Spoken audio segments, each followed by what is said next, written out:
noticed that another undesirable effect cropped up as we've added our changes.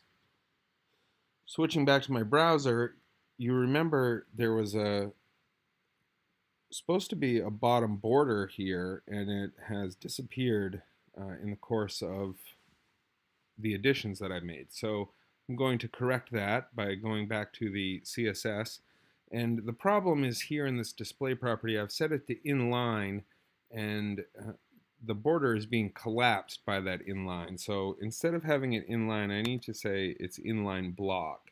And that will treat this entire element like a block element and an inline element fused. The result of that should be that our bottom border shows back up again. There's a couple other changes I'd like to make here.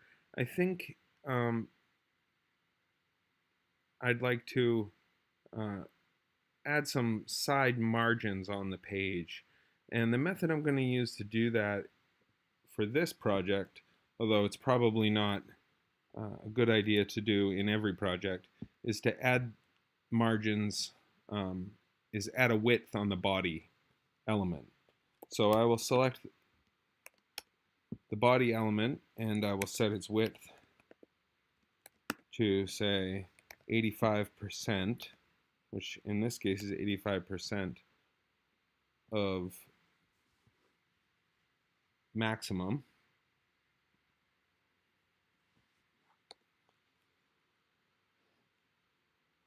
And when I do that and preview the changes, you'll see now that the content only covers 85% of my window.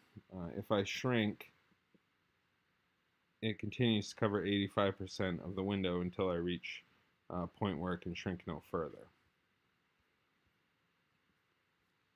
But that's all located on the right-hand side of the page. So in order to correct for that, I will set the margin to 0 auto, or actually just to auto. And that should center my content nicely in the page.